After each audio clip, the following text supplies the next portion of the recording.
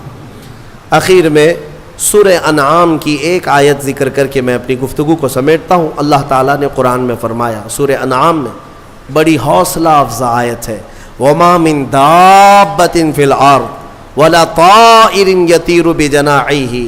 اللہ تعالیٰ نے فرمایا إِلَّا أُمَمٌ أَمْثَالُكُمْ مَا فَرَّطْنَا فِي الْكِتَابِ مِنْ شَيْءٍ ثُمَّ إِلَىٰ رَبِّهِمْ تُحْشَرُونَ۔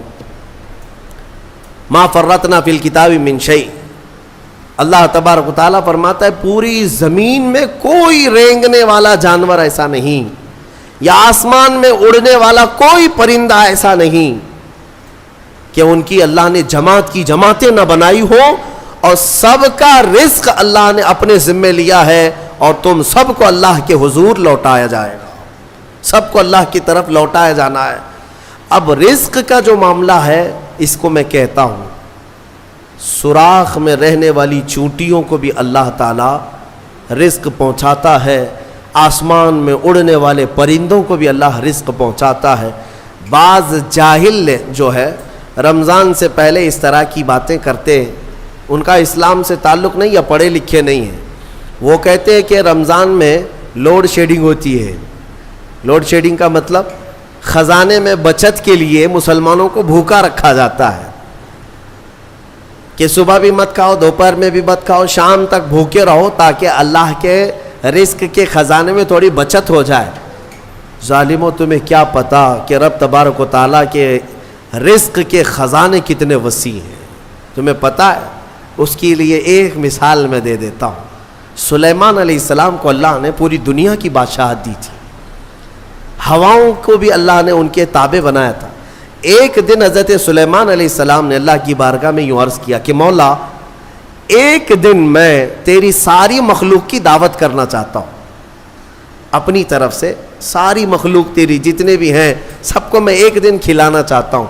اس میں پرندے بھی، کیڑے بھی، جانور بھی، جنات بھی، مچھلیاں بھی، انسان بھی، ساری مخلوق جو جو کھاتے ہیں سب کو ایک دن میری طرف سے دعوت۔ اللہ تعالیٰ نے فرمایا ٹھیک ہے سلیمان، تم کھلاؤ۔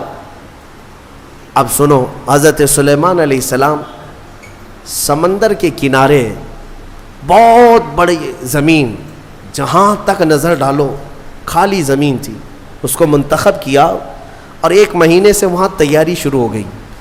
ہر طرح کے کھانے وہاں پر جمع کیے جانے لگے، اناج سب کے الگ الگ، پرندوں کے الگ، جانوروں کے الگ، جنات کے الگ، مچھلیوں کے الگ، جس کا جو رزق چلتا تھا۔ دنیا میں جتنے لوگ ہیں سب کی دعوت تھی ایک دن، اور پکایا بھی جا رہا تھا۔ وہ اللہ کے نبی تھے اور پکاتے رہے، اور جس دن دعوت کا آیا نا، اعلان ہو گیا تھا کہ سارے لوگ آج اللہ کے نبی سلیمان علیہ السلام کے ہاں کھانے کے لیے چلیں گے۔ تو ابھی دوپہر کے وقت دعوت تھی، صبح کے وقت یعنی دوپہر سے پہلے سمندر سے ویل مچھلی جو ہوتی باہر نکلی، کہا کہ اے اللہ کے نبی میرا حصہ مجھے دے دیجیے۔ کہا ابھی وقت ہے، سارے آئیں گے تب تیرا حصہ بھی دے دیا جائے گا۔ اس نے کہا میں بھوکی ہوں، میرا حصہ مجھے پہلے دے دیا جائے۔ سلیمان علیہ السلام نے کہا کہ ٹھیک ہے تیرا حصہ تو کھا لے۔ اس ویل مچھلی نے منہ کھولا اور سارا کھانا ایک ہی ساتھ کھا گئی، جتنا بچا پکا تھا، جتنا بنا تھا پورا کھا گئی، ایک لقمے میں نگل گئی اور اندر چلی گئی۔ اور باقی مخلوق جو دعوت میں آنے والی ہے سب کا دھرا رہ گیا، کچھ بھی نہیں ہے۔ اللہ کے نبی سلیمان علیہ السلام نے عرض کیا اے مولا، میں تو ساری مخلوق کو کھلانے کا انتظام کر رہا تھا، یہ تو ایک مچھلی کھا گئی۔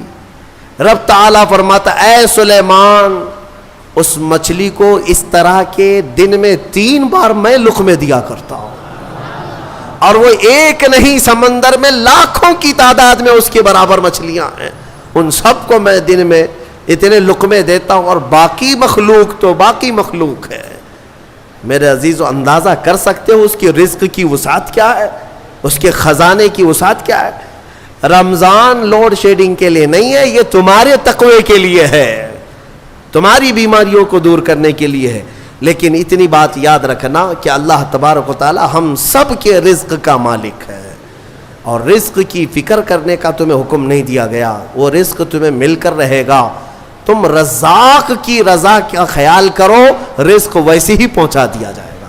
اقبال نے یہی کہا کہ رزق کی تو فکر ہے اور رزاق کو بھول گیا انسان.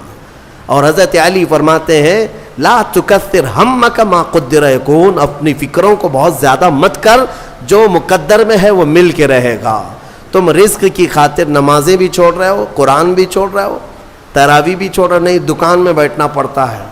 تم کو ایسا لگتا ہے کہ سارا رزق تمہارا دکان ہی دیتا ہے، سارا رزق تمہاری جاب ہی دیتی ہے. اگر اللہ بند کر دے ایک دروازہ، پوری دنیا مل کر کے دروازہ نہیں کھول سکے گی. وہ مالک ہے، وہ رزاق ہے. لہٰذا تم رزق کے لیے تلاش سے پہلے اللہ کی رضا اور رزاق کی رضا کی طرف آؤ. رزق کے خزانے اور دروازے اللہ ویسے ہی کشادہ فرمائے گا. مولا کریم محتاجی سے ہماری حفاظت فرمائے. وآخر دعوانا ان الحمد للہ رب العالمین. السلام علیکم.